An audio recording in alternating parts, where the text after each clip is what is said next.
16માં સમૂહ લગ્ન અધ્યક્ષ સ્થાન જેમણે બિરાજ્યું છે રવજીભાઈ વસાણી, એમના લઘુબંધુ, જેમણે 11 લાખ રૂપિયા દાતા દાસભાઈ જામકનોડા 511 લાખ લગ્નમાં આપેલા.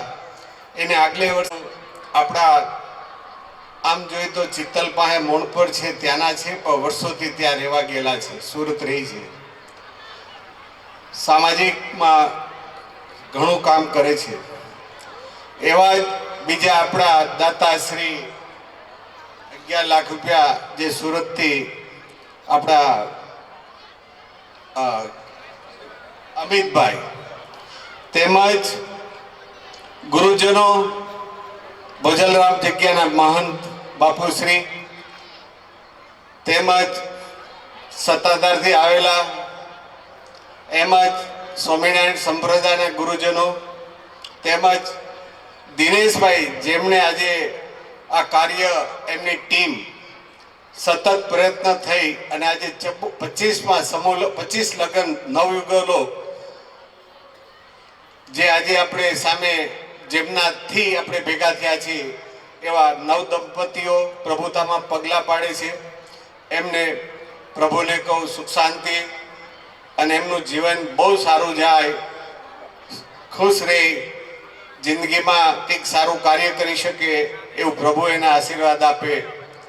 અને મારા સમાજના, મારા વતની, મારા એવા લઘુબંધુઓ, માતાઓ અને બહેનો, આજે આમ જોઈએ તો જો 25 સમૂહ લગ્ન ન હોય, આ નવ દંપતી ન હોય તો આપણે ભેગા ન થઈ શકીએ.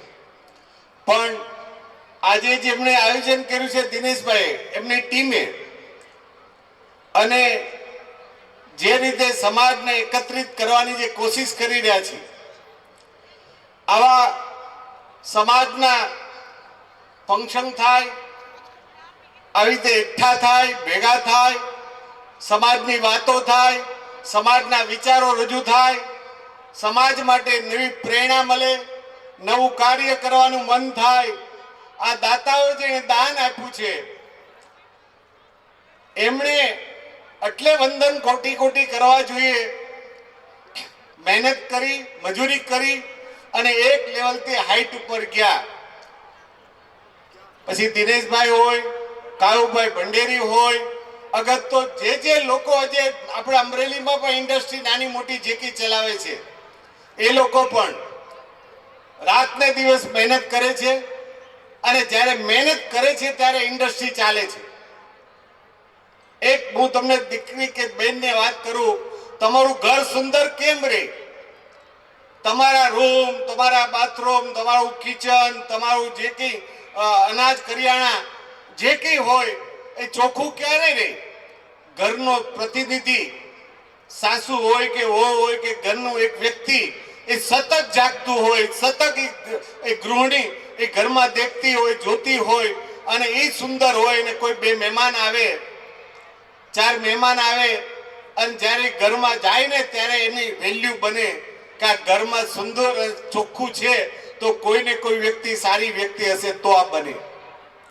એમ ઇન્ડસ્ટ્રી પણ એવી તે છે કે તમે ટાઈમે ઉઠો, ટાઈમે કામ કરો, ટાઈમે એક કામ લક્ષ્યને લઈને આગળ વધો તો 100% તમે સક્સેસ જાઓ.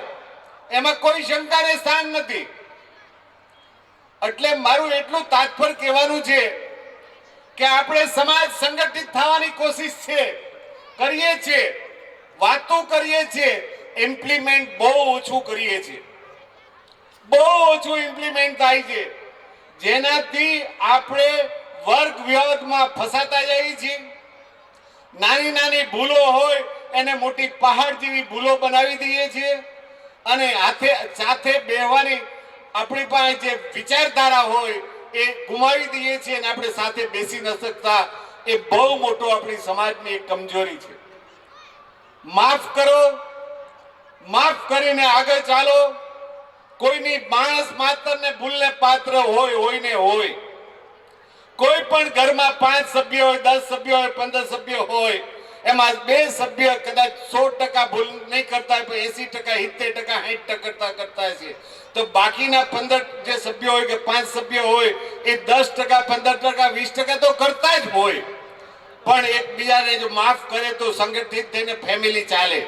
અને જ્યારે ફેમિલી સંગઠિત થઈને ચાલે અને ફેમિલી જોઈન્ટ ચાલે તો આપણામાં તંદુરસ્તી આવે, આપણા બાળકોમાં સમજણ આવે, આપણા બાળકોમાં વિચારો આવે. હું ઓલવેઝ કહું છું, ઘર એક મંદિર છે. ઘર એક મંદિર છે. મા બાપની દુનિયામાં કોઈ મોટું નથી. આ 2 વસ્તુ ક્યારે બનાવી શકીએ કે આપણામાં સહન શક્તિ હોય, આપણામાં વિચારશીલ હોય, આપણે સારું વિચારી શકતા હોય અને આપણે સહન કરી શકતા હોય, તો જ ઘર એક મંદિર બની શકે, જોઈન્ટ ફેમિલી તો જ રહી શકે.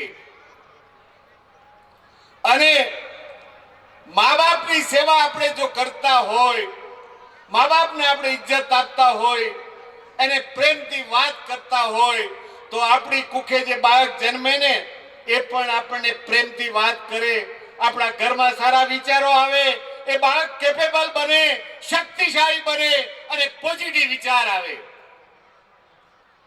પણ આજે દુઃખની વાત એ છે, નો ડાઉટ એજ્યુકેશન વધતું ગયું, આપણે આગળ વધતા ગયા અને કદાચ આપણે કપડા ફેશની પહેરતા ગયા, ટાઈ સૂટ પહેરતા ગયા, સારા ડ્રેસો પહેરતા ગયા, દાંડિયા રાસ બનાવ્યા, જે કંઈ તમે આપણે એ પણ એક આનંદ લેવાની જરૂરિયાત છે. હું ના નથી કહેતો એ આનંદ ન લેવો, પણ આપણે જે ઘર અને આપણો જે સમાજ અને આપણું ઘર કેમ તંદુરસ્ત બને, આપણો સમાજ કેમ તંદુરસ્ત બને, એને માટે આપણી જે વિચાર શક્તિ હોવી જોઈએ, એ વિચાર શક્તિમાં જે આપણે ધ્યાન આપવું પડે, આપણે જે મંથન કરવું પડે, એ મંથનમાં ક્યાંય ને ક્યાંય ઉણપ છે. આજે હું કહેવા માંગુ છું, અમરેલી જિલ્લો, ગાયકવાડ જિલ્લો, એજ્યુકેટેડ જિલ્લો, આપણા જિલ્લાના અનેક લોકો 50, 60, 70 અમેરિકા, યુરોપ, 12 કન્ટ્રીઓમાં છે. આજે વિચાર કરો, આપણે અમરેલી જિલ્લામાં આપણે આપણા સમાજની, આપણા જે લોકો જે કામ કરી રહ્યા છે, એને કેપેબલ બનવું હોય, શક્તિશાળી બનવું હોય, એને આગળ વધવું હોય, તો પાયાનું એજ્યુકેશન જોઈએ, પાયાના વિચારો જોઈએ, ઇન્ડસ્ટ્રી કરવા માટે, કામ કરવા માટે વ્યવસ્થા જોઈએ. આપણી પાસે નથી, હું માનું છું. આપણે અહીંથી અમદાવાદ જઈ, બરોડા જઈ, રાજકોટ જઈ, જ્યાં પણ જઈએ, ક્યારેક ક્યારેક અમે બેઠા હોય ને મંથન કરતા હોય કે આજે બહાર જે અમદાવાદ હોય, સુરત હોય, જે કઈ જે જગ્યા ઉપર આપણે બેઠા હોય ત્યાં પણ અમને ખેદ થાય કે વાય નોટ, શેને માટે મારા અમરેલી જિલ્લાનો માણસ તંદુરસ્ત નથી, કેપેબલ નથી અને વ્યસનોમાં મુક્ત નથી. આજે મારે ન કહેવું જોઈએ, પણ હું કહેવા પણ માંગુ છું. છેલ્લા તમે જુઓ તો આજે પ્રભુના કૃપાથી વરસાદ સારા થાય, ખેતીમાં પણ સારું થાય, પાકના ભાવ પણ હોય છે. મહેનત કરે, 5 વીઘા 10 વીઘામાં 5-5 લાખ રૂપિયાનું ઉત્પાદન લઈ શકે. 10 વીઘામાં 2 લાખ 3 લાખ ખર્ચો થાય, 2-2.5 લાખ રૂપિયા બચાવી શકે, સારી રીતે કરી શકે.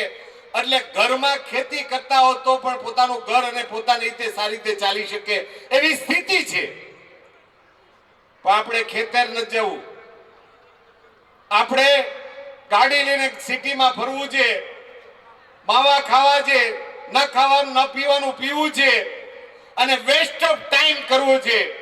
આપણા બાળકો સાથે આપણે સંગત નથી કરવી, આપણા બાળકોને વાત્સલ્ય નથી આપવું, આપણા બાળકોને વિચારો નથી આપવા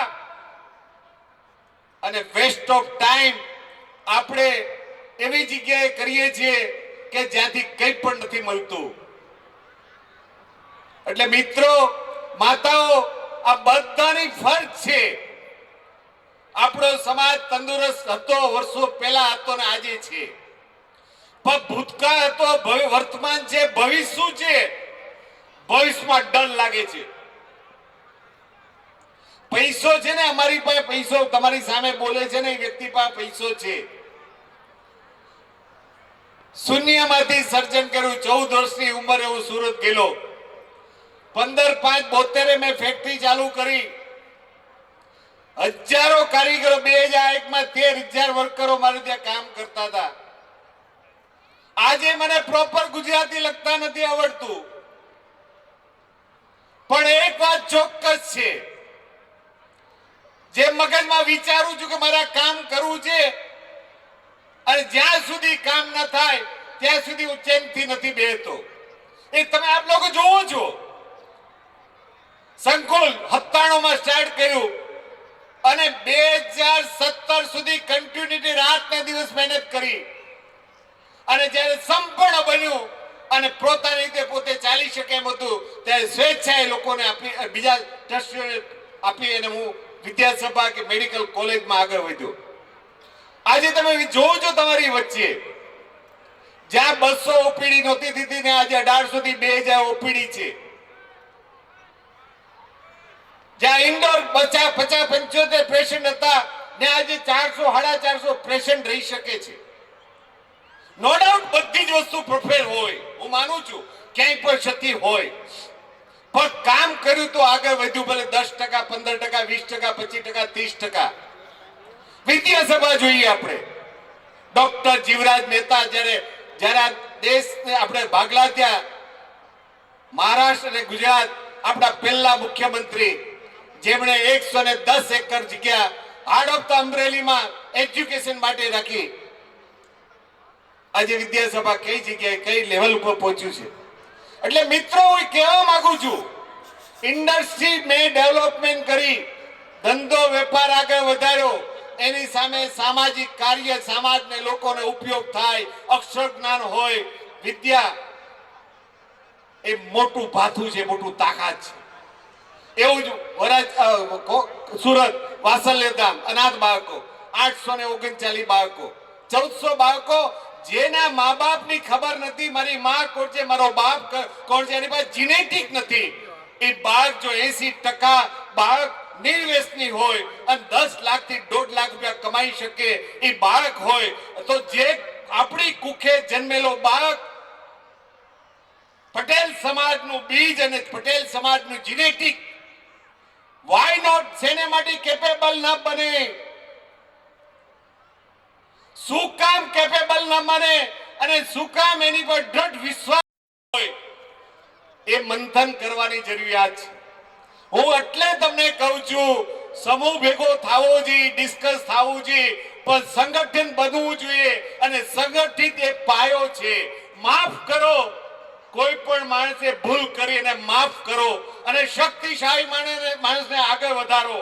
જે માણસે જે ધંધામાં, અગર તો બીજા કાર્યમાં એ આગળ વધ્યો હોય, એને પાસે વિઝન હોય, વિચારો હોય, એને તમે સમાજના અગ્રણી બનાવો, એને કમાન્ડ હોપો, એને ફોલો કરી અને આગળ વધો. જ્યાં સુધી એક નેતૃત્વને, એક સમાજ, એકને જો સારા વિચાર વ્યક્તિઓને આપણે આગળ નહીં વધારીએ, ત્યાં સુધી આપણી શક્તિ એકઠી નહીં થાય. અને મિત્રો, હું તમને એ કહેવા માંગુ છું, માતાઓ, હું તમને એ કહેવા માંગુ છું, સમયની બરબાદી મત કરો. આત્મા છે તમારી પાસે, આત્મામાં શક્તિ છે, આત્મામાં જ ભગવાન છે, એમાં જ પ્રાણ છે. અને ભગવાને જે આપ્યું છે પોતાના મનથી, કોઈ સાયન્સ, કોઈ ડોક્ટર, કોઈ વસ્તુ એવું ઇન્જેક્શન નથી પેદા કર્યું કે તમને ઇન્જેક્શન આપે ને તમે દોડતા થઈ જાઓ, કે તમને ઇન્જેક્શન આપે તો તમારા વિચારો નેગેટિવ પોઝિટિવ થઈ જાય. આ બધું થઈ શકે, બધું જ કરી શકે તમે પોતે જાતે. તમારો આત્માને ખોલો, તમારા આત્માથી શક્તિ પેદા કરો, એનું મંથન કરો, એના વિચાર ઉત્પન્ન કરો. ક્યાં હું ભૂલ કરી રહ્યો છું? કઈ ભૂલ થઈ છે મારાથી જેનાથી મારામાં નેગેટિવ થોટ આવે છે?